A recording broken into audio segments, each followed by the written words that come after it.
Welcome to Consortia Small Business Accountants, How to Build a High Performance Small Business. This is session 5, Increasing Productivity. By way of introduction, this session introduces examples of how you can increase your productivity. Now, once again, we'd like to remind you of the primary business processes, but of course, today we're focusing on production. As far as the primary business processes, once again, as far as workflow, we begin with R&D, develop the products and services we're going to sell, market them, sell them, and then of course produce them. And the idea obviously is to produce them with as much productivity as we can. So the concept then here, number 5, production, then we want to increase our productivity. And again, as we talk about small business problems, they relate directly to the primary business processes. And again, here would be the lack of productivity. Many small businesses today don't take the time to constantly look for ways to increase their productivity. Now, as far as services and products production process, we have 5. And no matter what type of organization you have, no matter if you provide services, products, or both, these are the 5 steps we'd recommend. So what we're going to do is we're going to use our own organization to show you what we do and what we have done to be able to follow these 5 steps. The first step, obviously, is organization. The second step is workflow. The third step is staffing. The fourth is tools. And the fifth is policies and procedures. So let's start with organization. So again, I don't want to spend too much time here, but the idea again is to show you how we've been able to increase productivity over the years.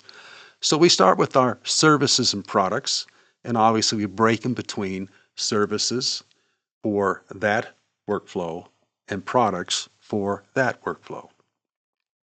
And as far as services organization, services then would include for us, Consortia Small Business Accountants, what we call non-accounting services, accounting services, tax services, and digital marketing services. And again, very quickly, let's go through each of those. So non-accounting services would include business incorporation, business planning, and business loan packaging. Our accounting services would include bookkeeping, payroll, accounting, business performance analysis, and recommendations to increase productivity and profitability. Tax would be to improve individual and business tax planning, as well as individual and business tax preparation.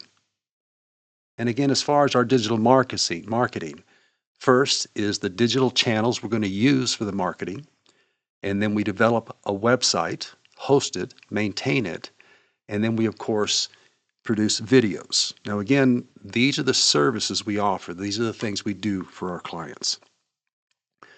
So let me give you a little background here. We used to be a CPA firm about 30 years ago, and over time we evolved from being a CPA firm to becoming an accounting firm. And the reason for that is that CPA firms are primarily designed for big organizations, complex organizations, whereas we have always worked in small businesses, and we realized that we just didn't need CPAs and others and to follow that market.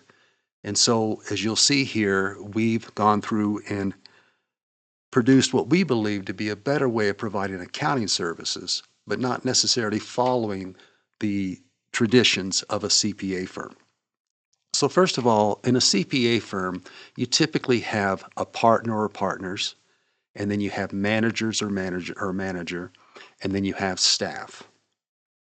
Now, the way the workflow has always flowed through and still flows through for most CPA firms is that the work is achieved, or excuse me, I should say obtained by a partner. The partner gives the work to a manager. The manager assigns it to a staff member. And the staff member, once they do the work, give it back to a manager for review to make sure the I's are dotted, the T's are crossed, and it's given to a partner for a further review, and then it goes out the door to the client. So we believe that was a little monotonous, quite frankly. And so what we do is we took out the partner. In other words, we only work with managers. In fact, we don't even have partners in our organization. Our organization is more of a corporate structure than a CPA firm structure. So anyway, the point being made, as far as services hierarchy, we have a manager and we have staff. And so what happens now, instead of going through the partner to the manager to the staff to the manager to the partner, now we just go back and forth between the staff and the manager.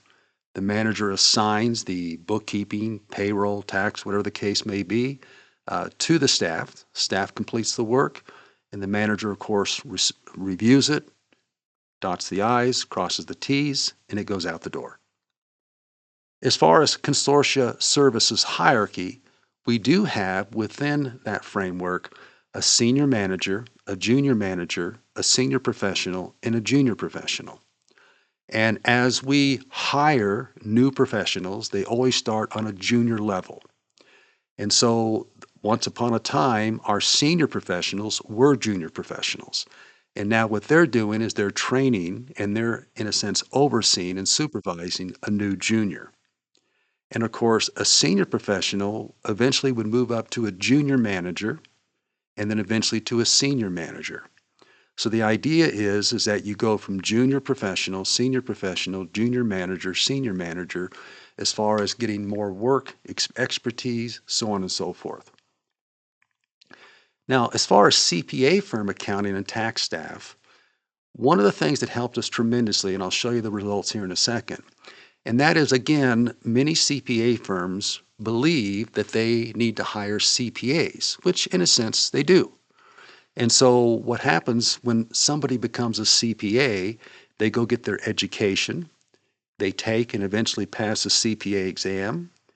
They then are flown to, usually, especially if you're working with a large organization, to New York or Chicago, and you're trained on the way that firm does tax returns, on the way that firm does audits or whatever the case may be. And of course, they're trained on their step-by-step policies and guidebooks. And then, of course, they come back to the office and begin to apply what they've learned. And again, they would work underneath a senior professional being supervised and trained by that senior professional. And eventually, after they get their experience, they become a CPA and obtain their license. But again, that was just too complex for us. And I don't mean to say complex, it was just too much. Working with small businesses, it's difficult for them to need that level of service and pay for that level of service. And so what we decided to do is that, and again, we were a CPA firm and we were hiring CPAs. We finally realized we don't need CPAs. And so what we did is we literally went out and started. Now, again, our office is located in Salt Lake City, Utah, just north of Salt Lake City, Utah. And the point being made is that we realized that we could just become a proprietary school, which we did within the state of Utah. So we're a Utah certified proprietary school, and it's called Consortia Accounting School. And so we literally now provide education and certification to those who go through our program. And from that program, we hire the best candidates that come out to work for our own organization. So not only is it a profit center for us, but it's also a way for us to get the best help available. So we follow the same format, but just not to the level of a CPA. So what our people do is they go through higher education college courses that we have approved of, and we actually teach and administer. And then they get their certifications, and there's 3 certifications. And of course, that would, in a sense, be the CPA exam.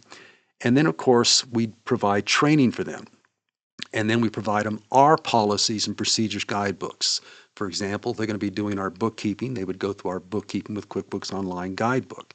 And it just doesn't teach them how to use QuickBooks, but it literally teaches them from A to Z our bookkeeping process, which I'll mention later. And so, of course, they're gaining experience working under a senior following the training and guidebooks they've been given. So as far as non-CPA staff benefit, So by doing that, we've been able to cut our professional staff's salary expense by 33%. And at the same time, what we're able to do is, of course, pass that on to our small business clients. Now, as far as accounting and tax tools, we work within what's called the QuickBooks Online ecosystem. And the ecosystem comprises each of these things. So within Quick Bookkeeping, you have QuickBooks Online, and there's different levels: Simple Start, Essentials, Plus, and Advanced. And so, of course, Simple Start going to Advanced is a much simpler and basic depending on the client you're working with. If it's a very basic, simple little business, you can use Simple Start, save subscription fees. And Payroll obviously performs payroll, QuickBooks Online Payroll. And accounting is what's called QuickBooks Online Accountant. The first two are for our clients. And the third one, QuickBooks Online Accountant, allows us to work with our clients in a seamless environment. And I'll mention that here in a moment. And then, of course, we're able to perform business performance analysis using a product called Fathom. It's a QuickBooks Online third-party application that seamlessly integrates with QuickBooks, and that's the reason why we use it. And it's a very powerful tool as far as analyzing one of our small business clients. And then as far as tax planning and preparation, it's not within the QuickBooks ecosystem per se. It's called Intuit ProConnect Tax Online, but it does integrate with QuickBooks Online. So it enables us to be able to take the accounting information and transfer it into the tax form. So it saves a lot of time and effort, as well as doing other things. Now, many of you have probably used QuickBooks Desktop. As you know, that is no longer being sold as of July 31st of last year. If you were using it, you wanted to continue to use it, then obviously you were allowed to keep it for 3 more years by paying a subscription, and then it's gone. So we're now in that first year, so there's 2 years left. And so what we began to do is transfer over from desktop many years ago, once QuickBooks Online became a viable product. And so the reason why we love QuickBooks Online, and this would apply to any cloud-basis product, is because whether if you're using a desktop, a laptop, a cell phone, or a tablet, you can access from your cloud provider, in this case QuickBooks Online, Intuit. And they're our cloud provider, and they obviously have the application, all the applications in the ecosystem, not just QuickBooks Online, and they have the data center.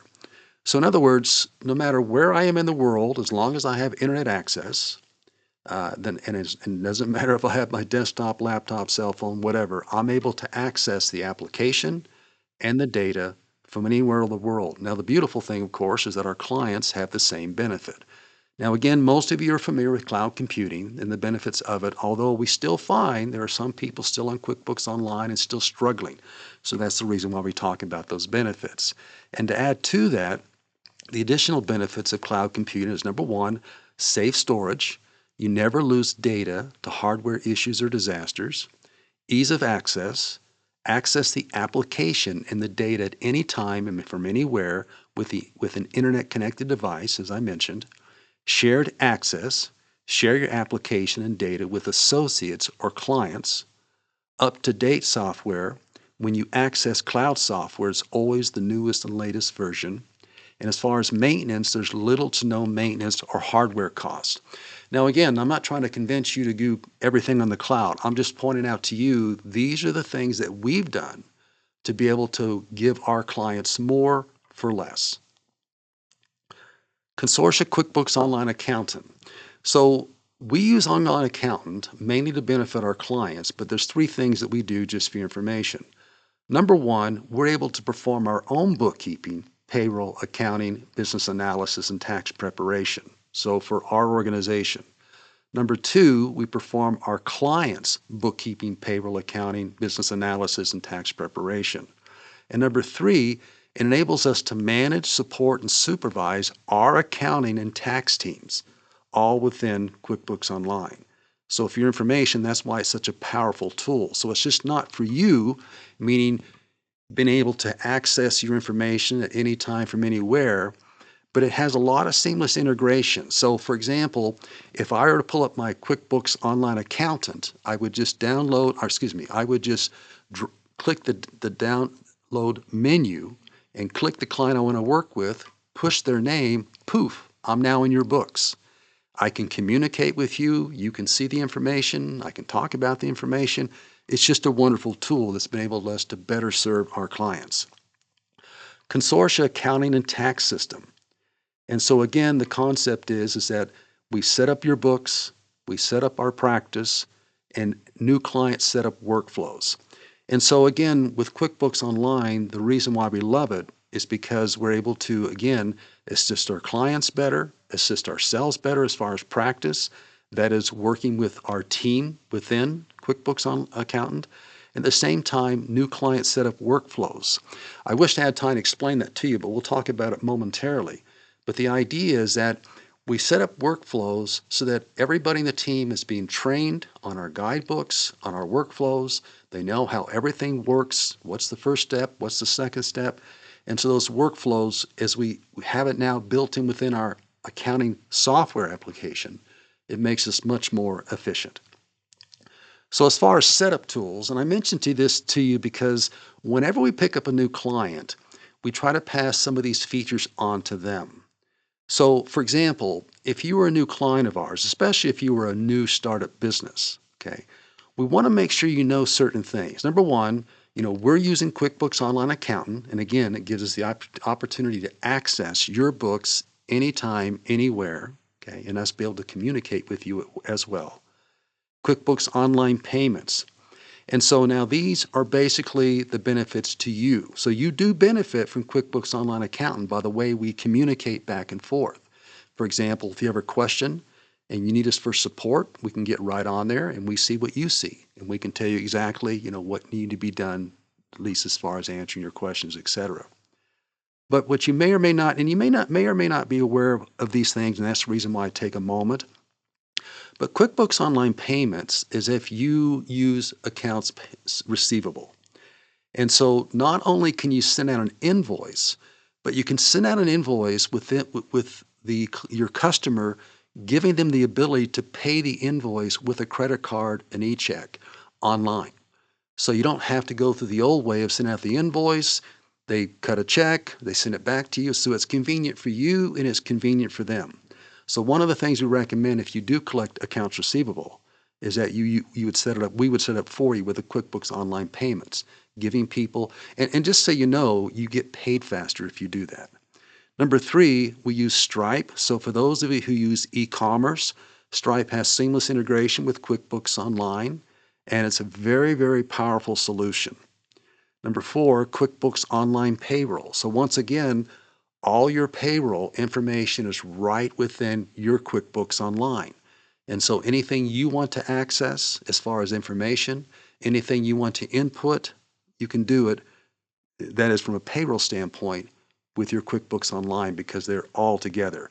We come across some new clients sometimes where they have QuickBooks Online, but then they're using some other payroll provider like ADP or Paychex, and they're great companies, but the seamless integration just isn't there. You then have to go back and put some adjusting entries in there to put the payroll information in there. And so when the client goes to see their payroll, they may see the ending balances, but they don't see all the documentation as far as employee information, so on and so forth.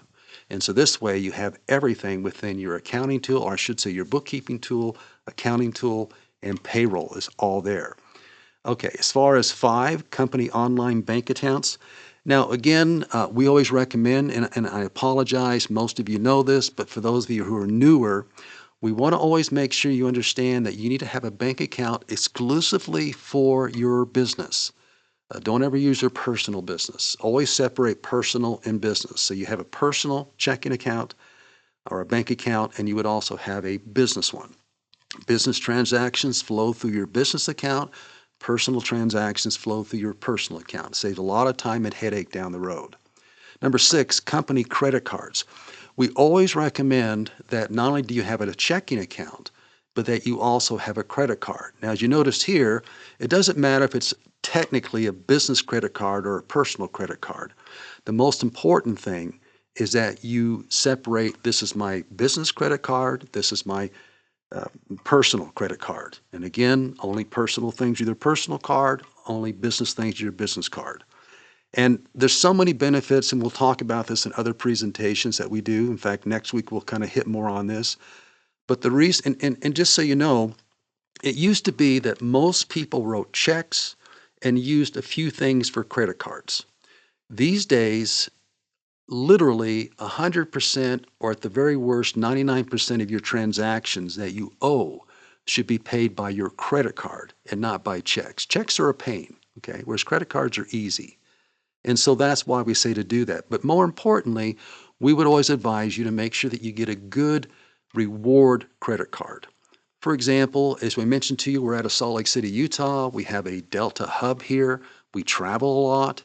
And so we use an American Express Delta card so that we can get miles. For your information, well, anyway, that's the point.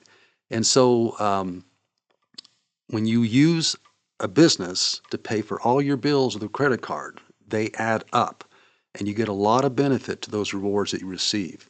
Okay, so number 7, company one-sheet, 2-part voucher QuickBooks Online compatible checks. We make sure that you get the right ones. And you still will write checks. For example, everything we do here literally is paid with a credit card. On the other hand, there's one thing that we can't avoid, and that is paying our landlord our rent with the credit card. Someday maybe, but as of now, it's still a check. And other than that, everything else is paid with a credit card. And so again, we build the miles up big time. And so, but on the other hand, you still need to have checks. And so used to be we buy 500, 1,000 at a time, whereas now, we buy like 100, and those will last us over a year. Okay, so as far as accountant setup tasks. So again, what I'm trying to show you is how we have increased our productivity. So we literally have an actual process. So number 1, we collect QuickBooks Online setup information, for example, from new clients. We set up their company, we set up their list, we set up their bank and credit cards, they call them bank feeds, and then we set up your automated sales tax if you happen to be involved in sales tax. So again, the point I'm trying to make is we have a step-by-step process of how things are done. We follow our guidebooks and make sure that we are as efficient as possible. As far as accounting and tax services policies and procedures, and I keep mentioning these guidebooks. So we literally have a guidebook that we use internally called Bookkeeping with QuickBooks Online. So in other words, how do we do our clients' bookkeeping? Step by step, policy by procedure, so on and so forth. Payroll with QuickBooks Online. Again, our staff, we train them how to do things very efficiently, very productively, so on and so forth with our guidebooks. And then as far as accounting with QuickBooks Online Accountant for those who perform your accounting services. And then, of course, for tax services, we developed our own Preparing Form 1040 with Intuit Pro Connect, Preparing 1120S for those sub-S corporations with Intuit Pro Connect, and Preparing Form 1065 for partnerships with Intuit Pro Connect. And we have others. But I'm just showing you that you take a little time up front, and it saves you so much time down the road. And then, of course, the policies and procedures benefit by developing these guidebooks. And we improve them constantly. Sometimes the software changes, that's part of it, but we're always looking for ways to become more efficient, more productive. And so we've been able to, over the years, decrease the professional service preparation time, depending on what the service is, by 25 to 33%, which is fantastic. Okay, so I want to leave you with something that everybody can apply, but again, I was just giving you some things that you can think about as far as how that's to be done to increase your productivity. But everybody can do this, and that is delegate, delegate, delegate. Now, you may have heard this expression. It says, give a man a fish, and he will live for a day. Teach a man to fish, and he will live for a lifetime. So I think you understand the point being made here. And so in a sense, we're trying to say two things. Number one, take a little time up front and save a lot of time down the road. But this pertains more to our professional staff. And so, for example, it deals when we delegate to them, the idea is that we want to make sure they receive the training and support to be able to do it as efficiently as possible. So for example, let me take you through these are called our 4 delegation steps when working with our staff members. And depending on what you do, obviously, you most likely have employees, you have people that you can delegate things to. And so this is what we always recommend. Number one, provide a step-by-step procedure checklist with objectives, policies, and procedures. And that would be, for example, in our case, our guidebooks. And by the way, make it very simple at first. Just get it done. And then you can always add to it, make it better over the years, which we've done. Number two, you perform the procedure with them and explain the objectives, policies, and procedures and answer any questions. So the point is that you've given them this checklist, you kind of introduced it to them, and so now what happens is you sit down and you show them exactly what they need to do and allow them to ask questions along the way. Why do you do that? And sometimes, if you've been training a lot, you realize these are the typical questions, so you just take times to explain things, okay? And then what happens is you trade seats and you have them sit down, depending on whatever they're doing. You have them perform the procedure with you to verify your understanding. The mistake a lot of people make is that they say they don't usually have a guide, but they usually sit down with somebody and say, hey, let me show you how to do something. Okay, very good. Goodbye. And so here we're saying, no, you stay with them. Have them perform the procedure with you so you can verify their understanding. Make sure they're doing it right. In fact, do it several times, okay? And then finally, have them perform the procedure without you, but review the completed procedure and provide root review points. And this is what our managers do with our professional staff, okay? All right, anyway, the idea here is just to bring out the point that if you want a high-performance business, one of the things you have to do is constantly focus on improving your productivity. No matter if you're in the service business, a product business, you still have to process. You still have to go through workflows. And so always look for ways to be better, always look for ways to improve, always take advantage of tools that'll help you to do that, and you'll find yourself becoming a more high performance. And again, all of those things we share with you are designed to help you increase your financial position, your profitability, your cash flow, and your equity. And each one of these do make a small contribution. So that is session 5 of our How to Build a High Performance Business. We have 2 more. Next week, I think you'll probably find the most interesting. If we talk to many small businesses, and especially the newer ones, and talk about, why did you come to us? What's the biggest problem you have? The number one problem is increased cash flow. Small businesses struggle with cash flow. And so we have a lot of wonderful things to share with you next time to be able to help you to know how to increase your cash flow. And then we'll finish up with our last session 7, customer service, and how do we retain our clients or customers, whatever you call them? How do we increase our customer revenue? How do we increase getting referrals from our customers? Thanks again for attending. Have yourselves a wonderful day.